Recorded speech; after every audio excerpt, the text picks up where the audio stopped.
Ito, magkocross naman kami sa Arumidori Avenue.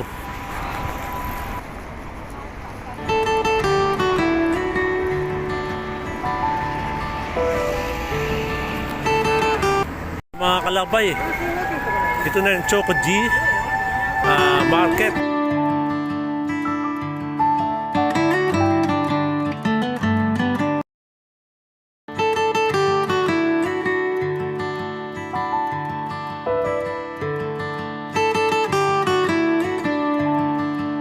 Mga kalakbay, napakahaba lang ng pila.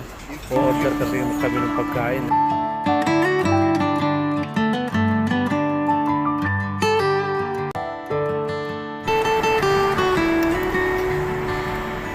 Mga kalakbay, ganito kahabang pila. Pero malapit na kami. Malapit na kami sa maka-order.